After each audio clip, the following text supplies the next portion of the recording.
Welcome to the Stairway to Heaven. We're coming to you bringing insights into the ever-changing high-frequency currents now bathing the planet and their effect on us all, the source of vital information for the evolving human being. I'm Gwilda Wiyaka. The hidden power that drives our lives, intention and bottom line. In prior Stairway to Heaven episodes, we've introduced the concept of manifestation and co-creation.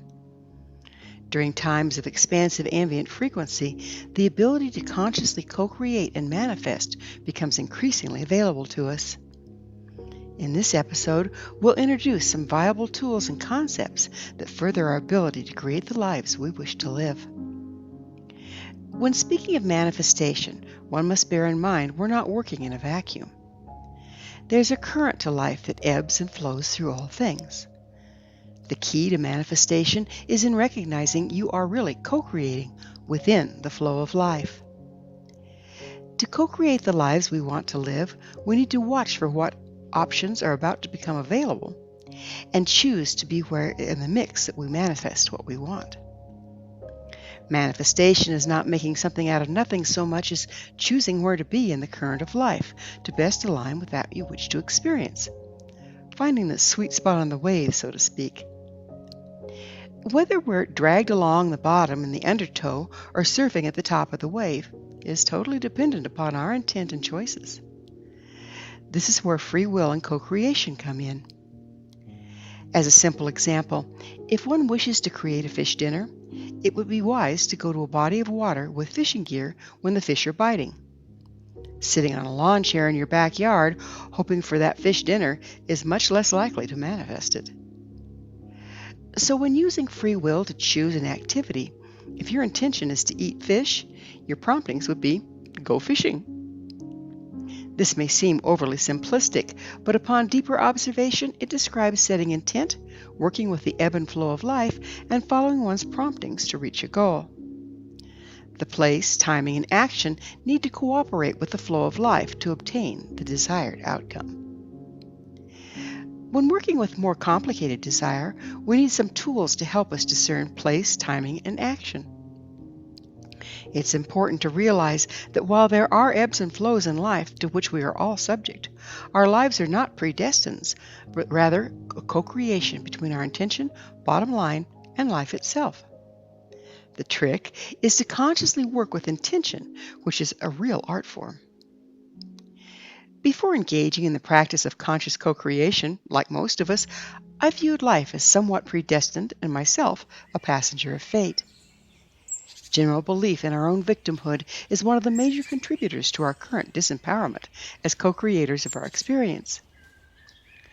While we may believe we are victims of fate and life just happens to us, the fact is we're running the show, if unconsciously, and unwittingly creating our beliefs. Until we become aware of the power we have to influence our future experience, we'll continue to manifest being victims of fate and subject to life with no choice or control. This is much like crossing a busy street against the red light, getting hit by a truck, and blaming fate. We may have hoped to get to the other side of the street, not become a smear on the pavement, yet at the same time we may have harbored fears about our ability to do so. Just so, not paying attention to our beliefs, clear intention, timing, and the flow of life can end up in disastrous results. I can't emphasize enough the importance of becoming conscious of our intentions and beliefs as they direct what we manifest in our lives. Make no mistakes, we are creating our reality. Intention is the power that drives manifestation. But as I mentioned before, most of our personal intention is unconscious and clouded by hidden beliefs and fears. As a rule, we feel powerless, so we never consciously set our intention into motion. Intention directs the frequency of our energy fields where they interface with that of the planet. This enables us to interact with the power and flow of life and manifest the desired change at the quantum level. When choosing to manifest, it's important to set clear intention and bottom line and journal it before you begin. Journaling is an essential component to this process. It's great to acquire an attractive journal that you'll enjoy using and be vigilant about documentation. Finding true desire around which to design our intent is key to manifestation.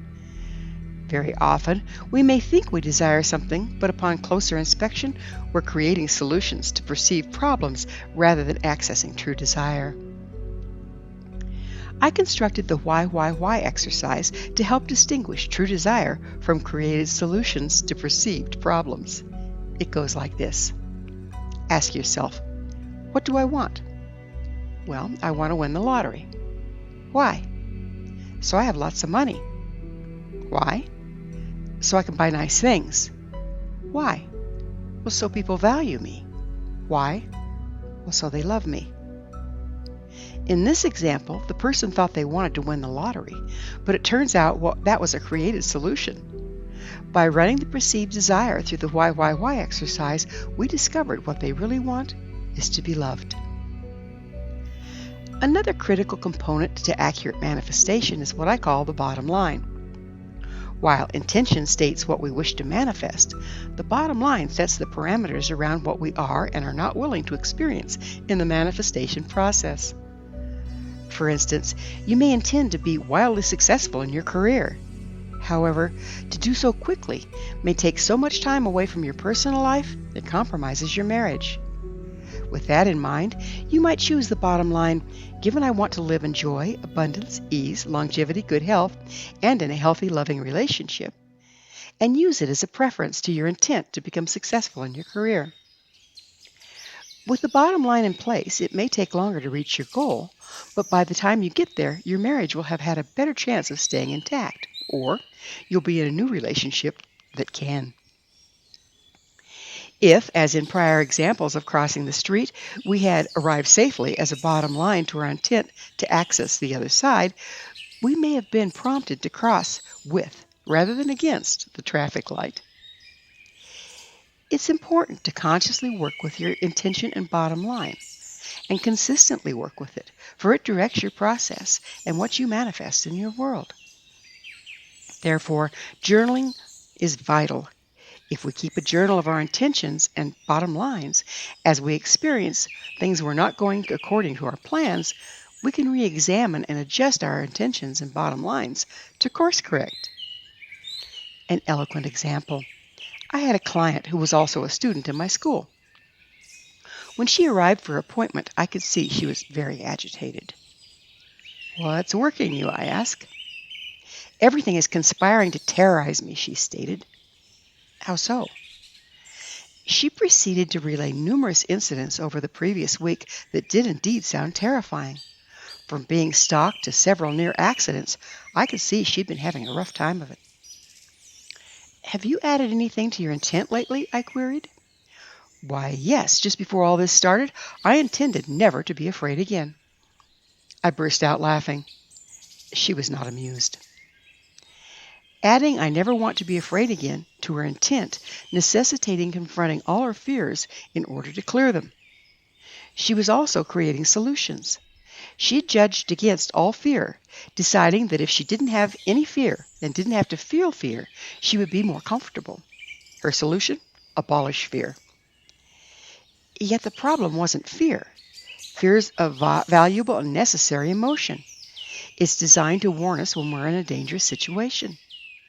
The real problem was all the unprocessed fear from her past was being projected onto her present experience, causing her undue stress.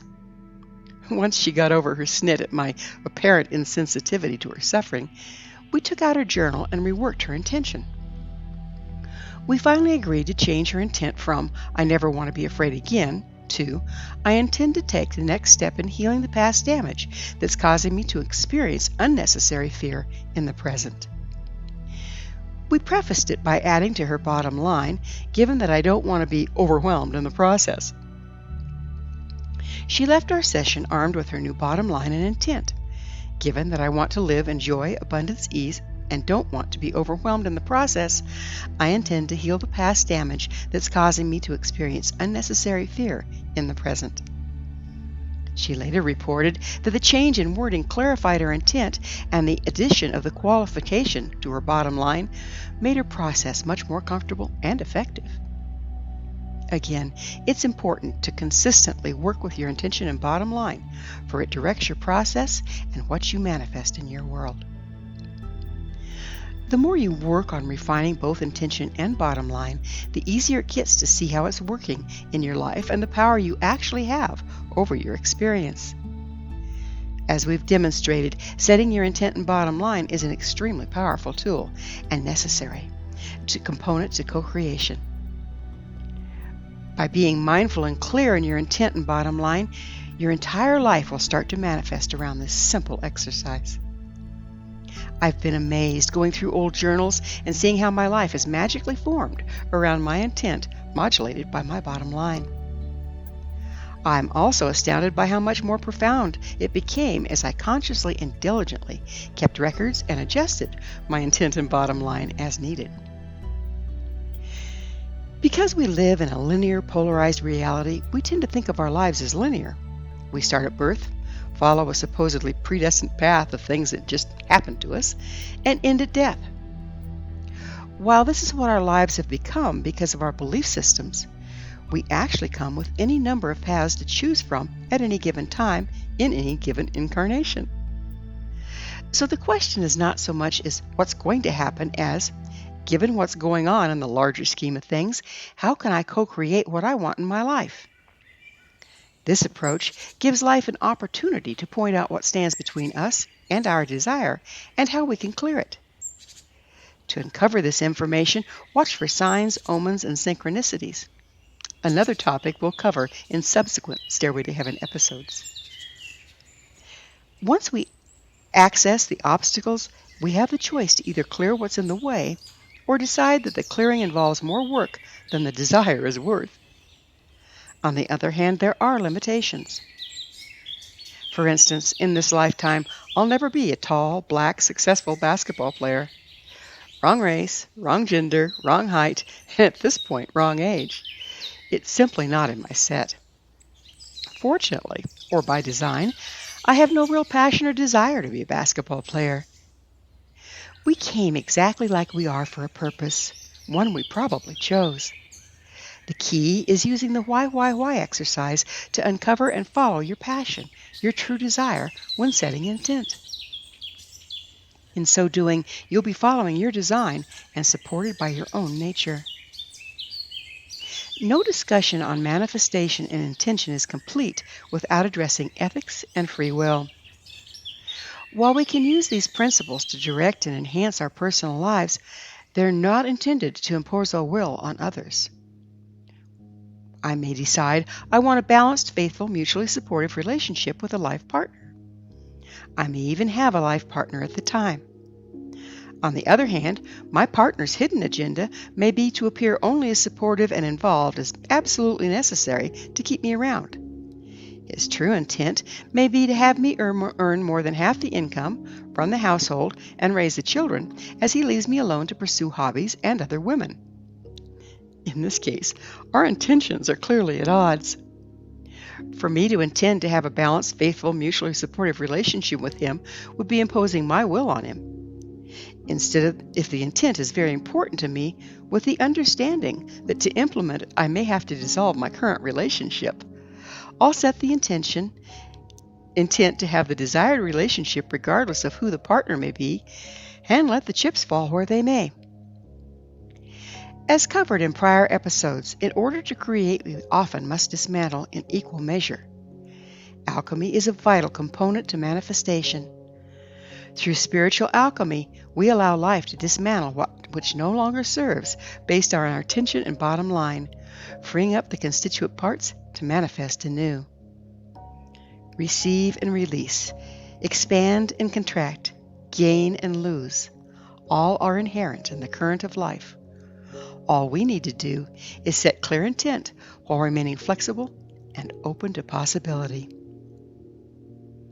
Thank you for joining me, Gwilda Wiyaka, on the Stairway to Heaven, where we provide updates on the energetic currents facilitating our evolution into conscious, powerful co-creators.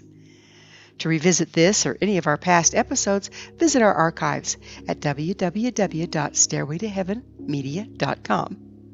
If you'd like to find out more about me, my school, and the evolutionary tools we offer, visit www.findyourpathhome.com. Until next time, may you be blessed on your sacred path to wholeness. We are here. The time is now.